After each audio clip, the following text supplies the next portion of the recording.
de Deus, paz seja convosco, meus irmãos e irmãs. Hoje eu venho falar sobre maturidade, nosso quinto capítulo da série. Se você não acompanhou, vou deixar linkado aqui nos cards, aqui ou aqui. Aí você acompanha lá, porque a gente está construindo um entendimento sobre a necessidade de maturidade que todo cristão vive e os personagens bíblicos que passaram por esse processo e saíram vitoriosos, né? O nosso personagem de hoje é o nosso Senhor Jesus Cristo. Ele foi 100% homem, 100% Deus, todo crente sabe isso.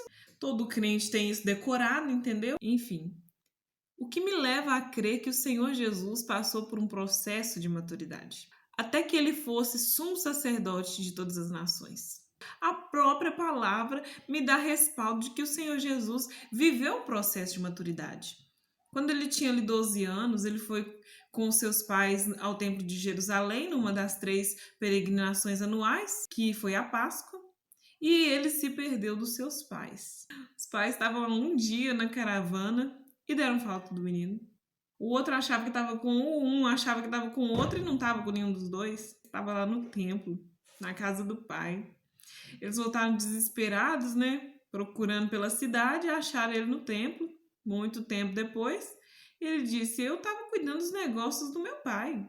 Vocês já deviam imaginar que ia me achar aqui. Lucas, no capítulo 2, no versículo 52. E o Senhor Jesus ia crescendo em graça e em sabedoria e estatura diante de Deus e dos homens. Então quer dizer que nem na adolescência perdeu tempo, galera. Não precisa ficar adulto para crescer em graça e sabedoria, não. Se é adolescente, fala hashtag. É da geração Z. Dá tempo de amadurecer, glória a Deus, aleluia. Ele não perdeu tempo nem na adolescência. Você também não precisa perder tempo na adolescência, pode crescer em graça e sabedoria diante de Deus e dos homens, tá bom? Hashtag fica a dica. O Senhor Jesus, ele foi um rei rejeitado. Ele viveu para cumprir a escritura. E ele cumpriu. Cumpriu com maestria, mas mesmo assim foi rejeitado pelos judeus. Os estudiosos da lei, os escribas, a profissão deles era essa, era escrever os livros da lei. Eles já tinham decorado os livros da lei, mas eles ainda não tinham compreendido. Por isso rejeitaram o Messias. E depois que ele foi rejeitado pelos judeus, ele teve a oportunidade de abrir o evangelho aos gentios, mas ele foi primeiramente oferecido aos judeus que não quiseram. Não reconheceram ele como Deus.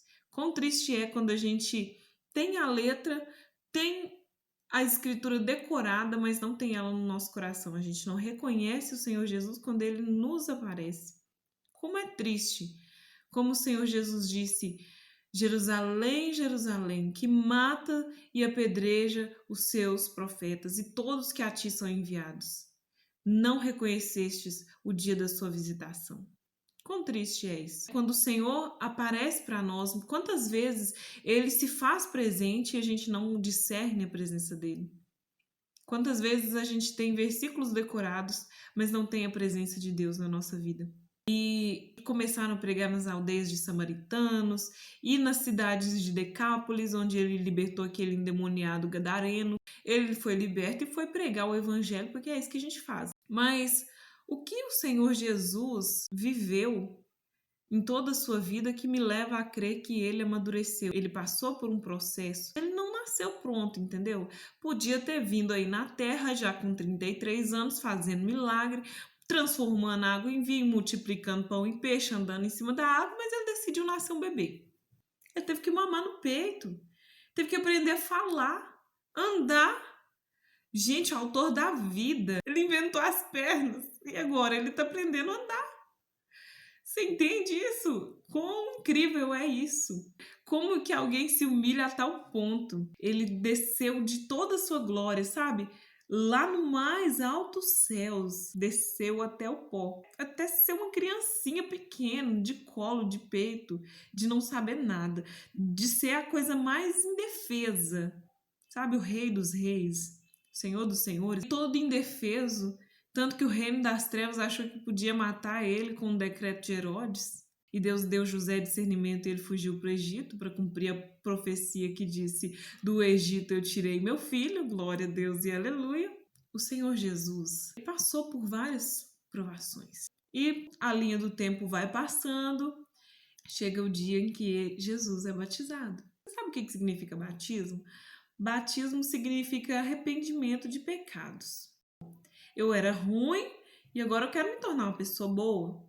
Por que Jesus foi batizado? Porque ele era um mestre, ele disse: Eu sou o caminho, a verdade e a vida, então ele estava se fazendo caminho. Por isso ele se batizou. E logo depois que ele batizou, às vezes as pessoas pensam que ele foi para o deserto para jejuar. Não, ele foi para ser tentado por Satanás e porque ia ser tentado, ele jejuou. Gente, ele foi cheio do Espírito Santo depois de ser batizado. E o Espírito Santo não levou ele para uma grande cruzada. O Espírito Santo não levou ele para uma multidão. Não levou ele para andar em cima da água, para multiplicar pães e peixes. Levou ele para o deserto para ser tentado por Satanás. 40 dias e noites. E ele precisava vencer o próprio Satanás, o príncipe de todos os demônios, para poder ter um ministério cheio de autoridade, como ele teve, né? Então, se você não está vencendo a sua carne, não está vencendo Satanás, vigia. Vigia porque o Senhor vai te dar autoridade. O Senhor não pode cobrir a nossa carne com autoridade, tem que cobrir o nosso espírito, entendeu? Ai, Jesus. Então, esse ministério de grande autoridade começou dessa forma. O Senhor Jesus vencendo Satanás, dizendo: está escrito, está escrito, está escrito. Porque ele leu. A pessoa, para cumprir a lei, ela tem que saber a lei, né? Ele não só decorou aquilo como os escribas, como ele entendeu, ele teve revelação, ele buscou de Deus a revelação sobrenatural. O Senhor Jesus, sendo cheio do Espírito Santo, ele destituiu-se de toda a sua glória. Filipenses 2,5, ele antes a si mesmo esvaziou, tomando forma de servo e tendo sido reconhecido em figura humana. Tudo o que ele fez na terra, ele fez como homem cheio do Espírito Santo. Hoje ele é homem e Deus. Portanto, que ele disse: aquele que crê nos meus mandamentos e os guarda, fará obras que eu faço, mas também fará maiores. Alguém que fala isso não pode fazer tudo que faz como Deus, né? Ele teve que fazer como homem. Não vou falar de todos os sofrimentos que o Senhor Jesus passou, porque são muitos. Foi desprezado pelos seus irmãos, entendeu? Alguns achavam que ele estava louco, inclusive Tiago, que foi o grande apóstolo da igreja depois que ele viu o Senhor ressurreto e creu. Foi um grande apóstolo, mas antes ele era um irmão perseguidor. Ele às vezes expulsava Jesus, falava: você quer ficar famoso? Sai dessa cidade. Portanto, que reuniu vários irmãos para poder prender o Senhor Jesus. Glória a Deus que ele conseguiu reconhecer que o Senhor era realmente Deus quando ele ressurgiu. Se tornou uma coluna da igreja. Agora, sobre tudo que ele passou na sua vida, foi rejeitado pelos irmãos, foi rejeitado pela comunidade, foi rejeitado em Nazaré, porque eles o conheciam, né, para cumprir a escritura, o profeta não tem honra na sua própria pátria, né? Ele saiu dali e foi para Galiléia. Quando o Senhor Jesus, ele ora ao Pai e ele diz: Senhor, se possível, aparta de mim esse cálice. Ele sabia o que ele ia passar. Pelo Espírito Santo ele conseguia ver. E como homem, ele agonizava. Ele suava sangue.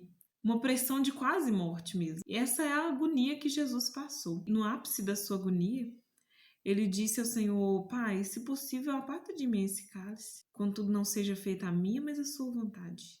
Quando a gente abre a nossa vida para que a vontade do Senhor aconteça, muitas vezes não é prazeroso.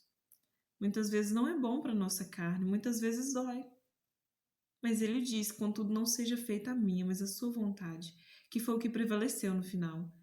Então, que a nossa vontade não prevaleça, mas sim a do Senhor, assim como aconteceu na vida do nosso mestre, do nosso modelo. Eu vou ler para vocês, é no livro de Hebreus, no versículo 8 ao 9. Embora fosse filho, aprendeu a obediência pelas coisas que sofreu. Com isso, foi capacitado para ser sumo sacerdote perfeito e tornou-se fonte de salvação eterna para todos que lhe obedecem. Ele obedeceu para dizer para mim e para você que nós também podemos obedecer. Porque tudo que ele fez como um homem cheio do Espírito Santo. E homens cheios do Espírito Santo nós também podemos ser.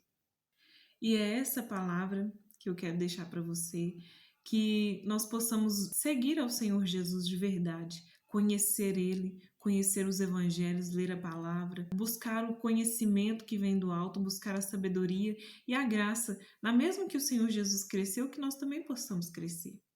Então, quando o Senhor Jesus morreu na cruz, naquele último suspiro, o véu do templo se rasgou e o Senhor pôde ser revelado a nós. Meu Deus, quão maravilhoso é isso!